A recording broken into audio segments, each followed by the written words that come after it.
Europe 1, Daphné Burki. 10h51.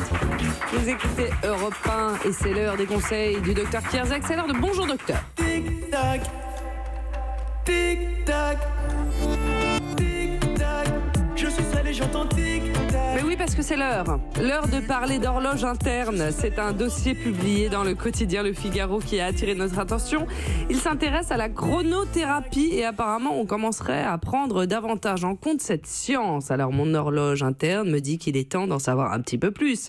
C'est quoi la chronothérapie, docteur ? Eh ben c'est bien, c'est votre horloge interne, c'est se soigner finalement à l'heure juste, au juste moment, parce qu'on a tous une horloge biologique. Alors on pense à l'horloge, vous savez, les rythmes jour, nuit et une horloge interne, et on a cette horloge qui est dans le cerveau, et on commence à mieux comprendre comment ça fonctionne, c'est-à-dire comment la luminosité, comment les rayons lumineux arrivent dans l'œil, tapent sur la rétine, vous savez, à l'arrière de l'œil, sont transformés en signaux électriques, et ça va arriver au niveau de noyaux très spécifiques dans le cerveau, et vont redescendre de manière un peu cyclique sous forme d'hormones, et on connaît l'hormone célèbre comme la mélatonine par exemple, qui est régulée par la lumière, et c'est cette horloge centrale qui va permettre de mieux me soigner, parce que les médicaments vont en fonction du moment où ils sont administrés. Mais je comprends pas comment ça marche, docteur. Eh ben, vous avez de la lumière. Vous avez dit qu'il y a des noyaux dans le cerveau.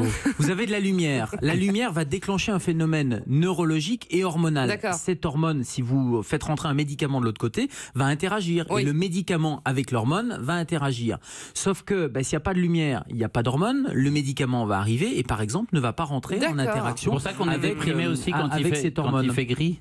Exactement, c'est pour ça quand on manque de lumière, eh bien ça a une incidence sur notre humeur, ça a une incidence sur la psychologie, les dépressions saisonnières, le blues saisonnier, c'est quelque chose qui est très connu. Mais là, on parle de chronothérapie. Oui, d'accord. Thérapie, c'est-à-dire qu'il y a des maladies qui se déclenchent en fonction du moment de la journée, et puis il y a des traitements qui vont être plus ou moins efficaces, avec plus ou moins d'effets secondaires, en fonction du moment où ils sont donnés au cours de la journée. Par exemple, donnez-nous des exemples de certains troubles, certains symptômes qui pourraient apparaître dans notre organisme à des moments particuliers de la journée. Exemple, on sait qu'il y a plus d'infarctus le matin. Pourquoi il y a 2 à 3 fois plus d'infarctus du myocarde, de crise cardiaque, le matin? Parce qu'on sait que la nuit, on a des variations de tension artérielle, et en particulier des pics de tension, une espèce de poussée hypertensive qui va déclencher ces infarctus du myocarde. Les maladies inflammatoires, les patients ou les patientes qui souffrent de polyarthrite rhumatoïde savent très bien qu'en fonction du moment de la journée, il y a une espèce ils sont réglés de manière cyclique avec des douleurs qui vont être à tel ou tel moment de la journée.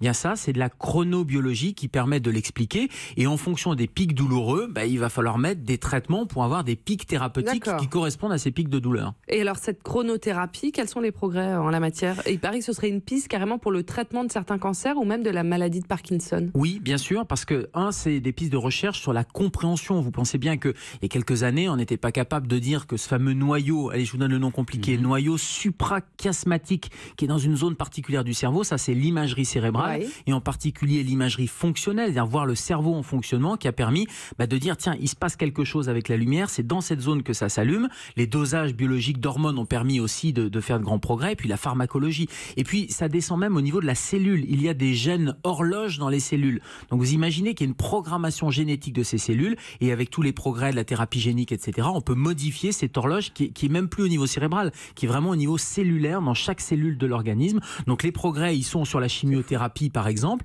On sait que la chimiothérapie, en fonction du moment de la journée où c'est donné, eh bien il va y avoir plus ou moins d'effets secondaires. Ça a été prouvé dans le cancer colorectal par exemple, mais c'est toute une cascade à la fois neurologique et chimique derrière qui agit au niveau vraiment de la cellule même.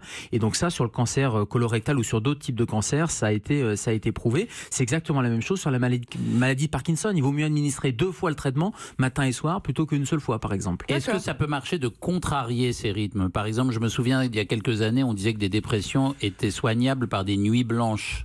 Oui, alors contrarier ou en tout cas modifier, manipuler l'horloge qu'on appelle l'horloge circadienne, ce rythme un peu sur 24 heures. Donc oui, il y a ces possibilités-là. Un des meilleurs exemples, c'est par exemple la luminothérapie. Donc là, il y a la lumière blanche. Les nuits blanches étaient très controversées, cette étude, parce que il y avait à un moment donné moins de dépression, mais il y avait un regain de dépression derrière, parce que ça dérégulait.